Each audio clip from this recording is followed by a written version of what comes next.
पिछले भाग में हमने देखा था कि माखनलाल दो चोर कल्लू और राजू से मिलकर भोला की जादुई पतीला चोरी करने का योजना बनाते हैं और फिर कल्लू और राजू भोला के घर के ओर जाते हैं। फिर आगे भोला और उसकी माँ अपनी चारपाइयों पर सो रहे हैं। भोला ने जादुई पतीले को अपनी चारपाई के पीछे छिपा रखा है। तभी बाहर कल्लू और राजू दबे पांव भोला के घर के पास आते हैं। देख राजू, ये वही घर है। दरवाजा आधी खुली हुई है, हम आसानी से अंदर जा सकते हैं। माखनलाल ने कहा था पतीला बिस्तर के पास होगा, चुपचाप जाओ बिना आहट किए। तभी दोनों चोर धीरे से दरवाजा से घर के अंदर घुसते हैं। कमरे में हल्की अंधेरी है जो बाहर से आ रही है और वे देखते हैं कि भोला और उसकी माँ सो रहे हैं। कल्लू सीधे भोला की चारपाई की तरफ जाता है, देखता है और उसे वह जादुई पतीला मिल जाता है।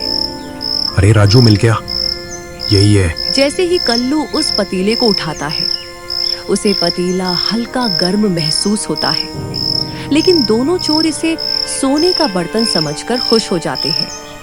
चल कल्लू, अब भाग जल्दी।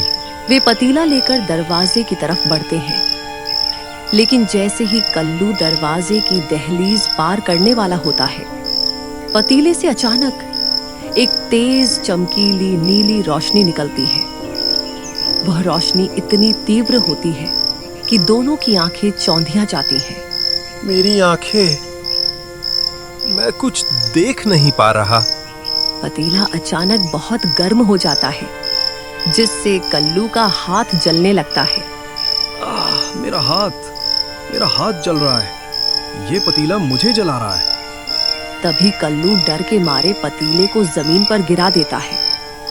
पतीले के जमीन पर गिरते ही उसमें से तेज आवाज आती है, जैसे कोई घंटी बजी हो। उस तेज आवाज से भोला और माँ की नींद टूट जाती है। कौन है माँ? फिर दोनों चोर दर्द और डर से बौखलाकर बिना कुछ सोचे समझे खाली हाथ घर से तेजी से भाग जाते हैं। भोला तुरंत उठकर लालटेन जलाता है और वह देखता है कि दरवाजा खुला है।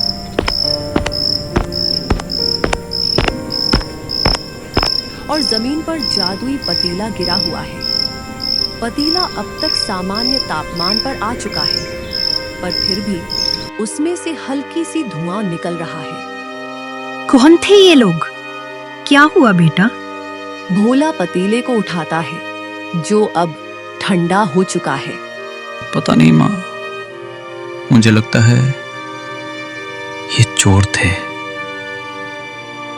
ये लोग पतीला चुराने आए थे, पर इस पतीले ने खुद ही अपनी रक्षा की। ये सचमुच भगवान का प्रसाद है मेरे बच्चे, इसने तुझे बचा लिया। भोला पतीले को देखता है। उसे लगता है जैसे पतीला उसे कह रहा हो कि सच्चाई और निस्वार्थता की रक्षा हमेशा दैवीय शक्तियां करती है। अब मुझे पता चल गया माँ, गांव में हमारी कमाई की बात फैल गई है। माखनलाल या कोई और जरूर इसके पीछे होगा। मैं अब इसे यूं ही नहीं छोड़ सकता। पर क्या करोगे? कल से मैं इसे छिपकर बनाऊंगा। मैं इसे घर के अंदर ही बनाऊंगा और सिर्फ थोड़ी मात्रा में बाजार ले जाऊंगा। हमें होशियार बनना पड़ेगा। उस रात भोला को पहली बार एहसास हुआ कि उसकी सादगी ही उसकी सबसे बड़ी कमजोरी थी। लेकिन अब उसने तय किया कि वह ईमानदार रहेगा, पर मूर्ख नहीं।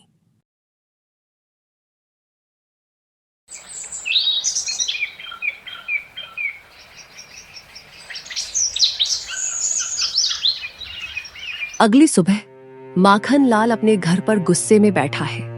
उसके सामने कल्लू और राजू और डरे हुए खड़े हैं। तुम दोनों निकम्मे, एक साधारण सा पतीला नहीं चुरा पाए? क्या हुआ वहां? मालिक, हमें माफ कर दो। वो पतीला, वो शैतानी है। जैसे ही हमने उसे उठाया, उसमें से आग और रोशनी निकली। हमारे हाथ जल गए। वो पतीला जादुई है मालिक। माखन लाल को पहले विश्वास नहीं होता, पर जब वह उनके जले हुए हाथ देखता है तो उसका लालच और ईर्ष्या हजारों गुना बढ़ जाती है। तो वो पतीला सचमुच जादुई है और ये दो मूर्ख उसे संभाल नहीं पाए। निकलो यहां से, तुम दोनों मेरे किसी काम के नहीं। तभी दोनों चोर वहां से चले जाते हैं। इसका मतलब ये पतीला असामान्य है। अब इसे बल से नहीं जीता जा सकता। भोला इसे रोज बाजार क्यों लाता है? शायद उसे पैसे की जरूरत है। यह सोचते सोचते माखन लाल के चेहरे पर एक नई और भी खतरनाक मुस्कान आती है। अगर मैं इसे चुरा नहीं सकता तो मैं इसे खरीद लूंगा, पर बहुत सस्ते ने। मैं उसे लालच दूंगा जिसको वो मना नहीं कर सकता। वह भोला है, वह जरूर धोखा खाएगा। मैं उसके भोलेपन का फायदा उठाऊंगा। तभी माखन लाल एक नई मीठी जबान वाली योजना बनाता है।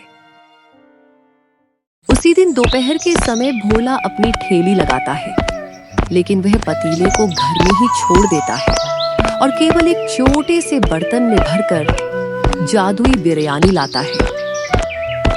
और भोला के ठेले लगाते ही ग्राहकों की लाइन लग जाती है। तभी भोला ग्राहकों से कहता है, आप सभी का धन्यवाद। आज बिरयानी की मात्रा सीमित है। आज से मैं ये रोज सिर्फ 2 घंटे के लिए ही बेचूंगा, ताकि सब जरूरतमंदों को थोड़ा थोड़ा मिल सके और कोई इसका दुरुपयोग न कर पाए। ग्राहक अब भी कतार में है, पर उन्हें भोला के इस नए नियम का सम्मान है। मोला भाई, तुम बहुत अच्छे हो। तुम चाहो तो हजारों कमा सकते हो, पर तुम सिर्फ 5 रुपए लेते हो। ईश्वर ने मुझे कमाने का मौका दिया है, लूटने का नहीं। ये बिरयानी लालच को नहीं, जरूरत को पूरा करने के लिए है। उसी दौरान थोड़ी दूर पर भोला की माँ खड़ी है और भोला पर नजर रखे हुए है। वह अपने बेटे की ईमानदारी और समझदारी देखकर गर्व महसूस करती है। मेरा भोला अब सिर्फ भोला नहीं रहा, अब वह समझदार हो गया है। उसे पता है कि इस दैवीय चीज की रक्षा कैसे करनी है। तभी अचानक हाथ में एक तोहफा लिए माखन लाल उस तरफ आता है। उसके चेहरे पर पिछली बार का क्रोध नहीं, बल्कि गहरा स्नेह और दिखावटी पश्चाताप है। माखन लाल सीधे भोला के पास आता है और रोने का नाटक करता है और फिर उसके पैरों में गिर जाता है। भोला, मेरे बेटे, मुझे माफ कर दो। मैं बहुत बुरा हूं। भोला हैरान होकर पीछे हट जाता है। माखन चाचा, आप ये क्या कर रहे हैं? मैं तुम्हारा गुनहगार हूं। मैं कल रात तुम्हारे घर चोर भेजने वाला शैतान हूं। माखन लाल पूरी सच्चाई बता देता है कि वह पतीले को सोना समझता था, लेकिन ये जाहिर नहीं करता कि उसे पता चल गया था कि पतीला जादुई है। मुझे माफ कर दो। जब मैंने देखा कि उस पतीले ने तुम्हारी रक्षा की, तो मुझे एहसास हुआ कि तुम कितने नेक हो और मैं कितना नीच हूं। भगवान ने मुझे दंड दिया है। मेरे हाथ कांप रहे हैं, मेरी रातों की नींद उड़ गई है। माखन लाल भोला के सामने गिड़गिड़ाता है। भोला, मैं अपनी गलती सुधारना चाहता हूँ। मैं तुम्हें कल के 1400 रुपये वापस करता हूँ और ये तुम्हारे लिए तोहफा। ये कहते हुए माखन लाल भोला को एक घड़ी और मिठाई का डिब्बा देता है। चाचा, पहले आप उठिए। मैं आपको माफ करता हूँ। मेरा विश्वास है कि भगवान हर किसी को सुधरने का मौका देते हैं। तुम सचमुच देवदूत हो। इसीलिए तो भगवान ने तुम्हें वो चमत्कारी पतीला दिया है। माखन लाल अब धीमी आवाज के साथ अपनी असली इरादा सामने लाता है। सुनो भोला, मैं तुम्हें एक ईमानदार व्यापार का प्रस्ताव देना चाहता हूँ। तुम यह काम अकेले नहीं कर पाओगे। तुम भोले हो और मैं समझदार हूँ। कैसा व्यापार चाचा? तुम बस बिरयानी बनाना, मैं उसे पूरे शहर तक पहुँचाऊँगा। और इस बार बस 5 रुपए में नहीं बल्कि पूरे 100 रुपए में। हम दोनों को 50-50 का फायदा होगा और तुम अपनी माँ के लिए नए घर बना सकते हो। या फिर तुम बस मुझे वो पतीला दे दो, मैं तुम्हें दुगना मुनाफा दूंगा। मैं तुमसे ये किराए पर लूंगा और जब तुम चाहोगे मैं लौटा दूंगा। तुम ईमानदार हो इसलिए तुम अमीर नहीं बन पा रहे हो। मेरे साथ आओ भोला, मैं तुम्हें अमीर बना दूंगा। भोला माखन लाल की बातों को गहराई से सुनता है और उसके मन में विचारों का संघर्ष होना शुरू हो जाता है। माखन लाल अपने तोहफे और पैसे छोड़कर चला जाता है और भोला गहरे सोच में डूबा हुआ है। तभी भोला की माँ उसके पास आती है।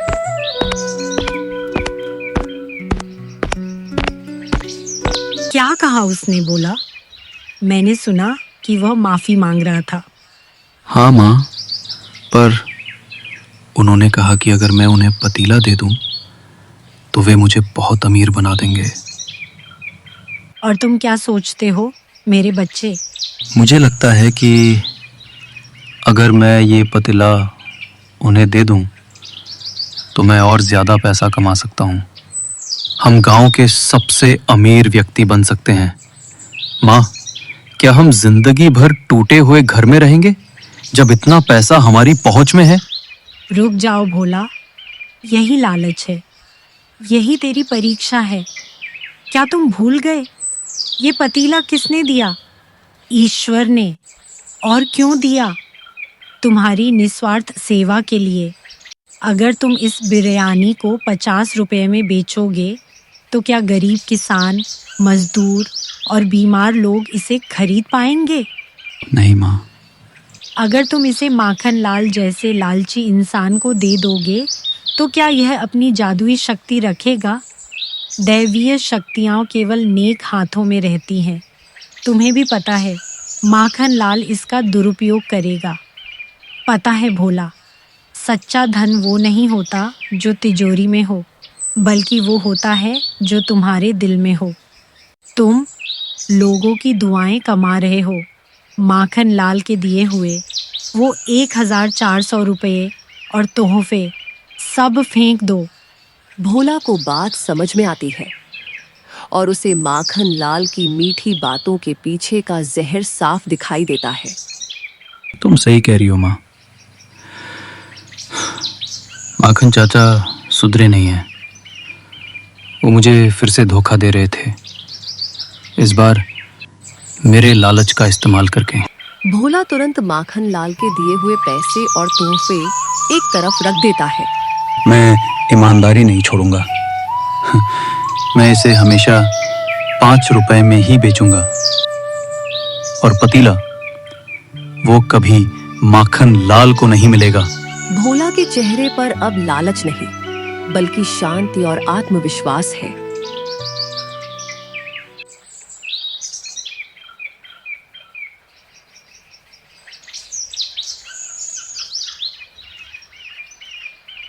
दूसरे दिन सुबह माखन लाल को पता चलता है कि भोला ने उसके दिए हुए सारे पैसे और तोहफे वापस लौटा दिए हैं। एक पड़ोसी ने बताया कि भोला ने कहा, यह लालच का पैसा है। यह सुनते ही माखन लाल गुस्से से लाल हो जाता है। लालच? मैं लालची हूं? और वो मूर्ख, वो 5 रुपए कमाकर संत बन गया है। उसने मेरी ईमानदारी को ठुकराया, मेरी मेहनत को ठुकराया। माखन लाल क्रोध और ईर्ष्या से पागल हो जाता है क्योंकि उसकी पिछली सारी योजनाएं विफल हो चुकी थी। चोरी और मीठा धोखा। अब उसके पास सिर्फ एक ही रास्ता बचा था, जोर जबरदस्ती। अगर तू प्यार से नहीं मानेगा भोला तो मुझे जबरदस्ती करनी पड़ेगी। वो पतीला मेरा होगा। मैं उसे खुले बाजार में ले जाऊंगा और साबित करूंगा कि मैं इस गांव का सबसे शक्तिशाली आदमी हूं।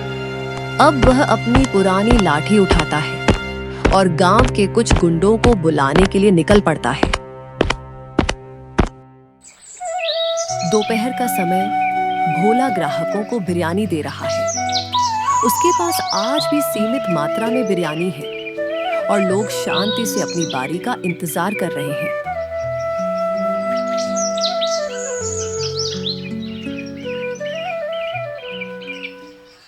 तभी अचानक माखन लाल हाथ में लाठी लिए 2 हट्टे कट्टे गुंडों के साथ वहां आता है।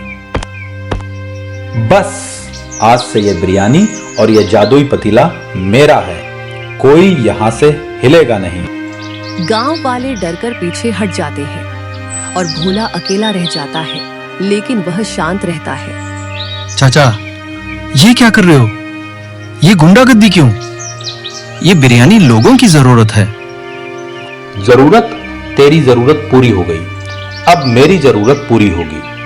शक्ति, गज्जू, इसे पकड़ो और इसके घर जाओ और वो पतीला ले आओ। तभी वो 2 गुंडे शक्ति और गज्जू भोला की तरफ बढ़ते हैं। नहीं, मैं तुम्हें ऐसा नहीं करने दूंगा। भोला अपनी ठेली को अपने पीछे करके उनके सामने आ जाता है। हट जा रे भोला, तू हमारा क्या बिगाड़ लेगा? गुंडे भोला को पकड़ने की कोशिश करते हैं। तभी एक गुंडा भोला को जोर से धक्का देता है और भोला जमीन पर गिरता है, लेकिन तुरंत उठ जाता है। तभी माँ दौड़ती हुई आती है और माखन लाल के सामने खड़ी होकर कहने लगती है, माखन लाल, शर्म नहीं आती तुझे?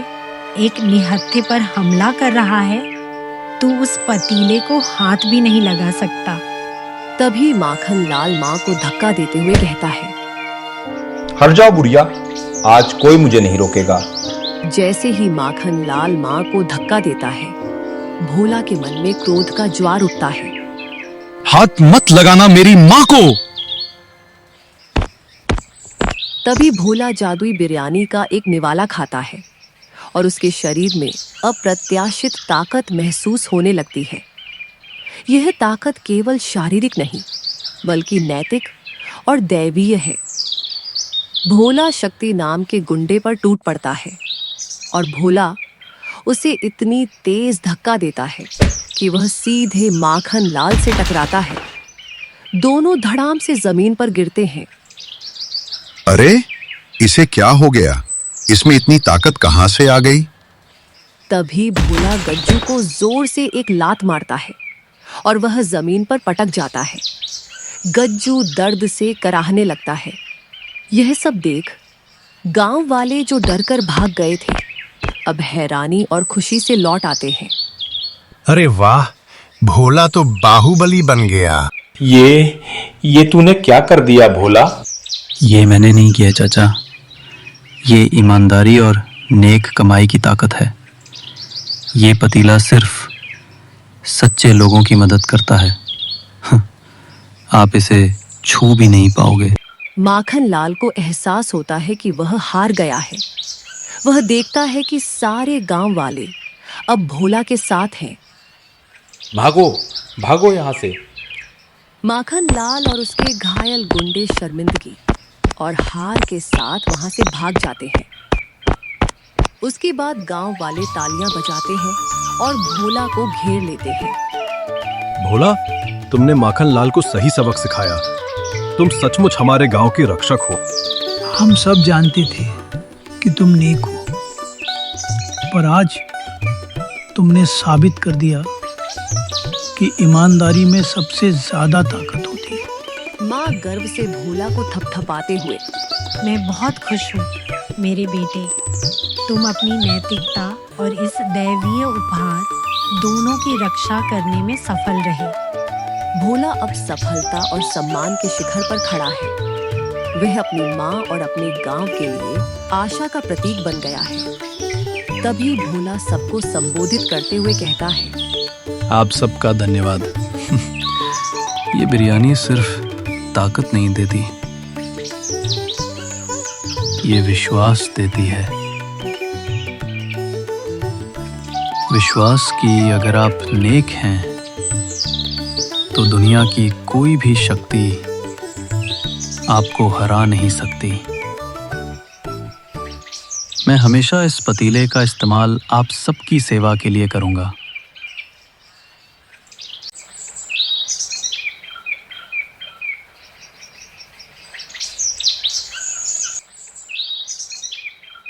सुबह का समय। पिछले दिन की माखन लाल के बर्ताव के कारण गांव के लोगों ने मिलकर तय किया कि माखन लाल अब उनके बीच रहने लायक नहीं है। उसकी लालच और गुंडागर्दी ने गांव की शांति भंग की थी। इसीलिए माखन लाल अपना सारा सामान एक पुरानी बैलगाड़ी पर लादकर शर्मिंदा और क्रोधित होकर गांव छोड़कर जा रहा है। तभी माखन लाल फुसफुसाते हुए, भोला, तूने मुझे हरा दिया, लेकिन ये हार अस्थाई है। मैं वापस आऊंगा। ये पतीला मुझे मिलना ही चाहिए था। मैंने अपनी जिंदगी का सबसे बड़ा मौका इस मूर्खता और लालच में गवा दिया। गांव वाले, जिनमें रामू काका और कमला है, दूर खड़े होकर उसे जाते हुए देखते हैं। अब उनमें डर नहीं बल्कि शांति और संतोष है। अच्छा हुआ ये बुराई हमारे गांव से चली गई। अब हमारा भोला बिना किसी डर के लोगों की सेवा कर सकेगा। हाँ, ईमानदारी ने लालच को हरा दिया। माखन लाल बैलगाड़ी हाँकता हुआ हार की पीड़ा और बदले की भावना के साथ गांव से दूर गायब हो जाता है।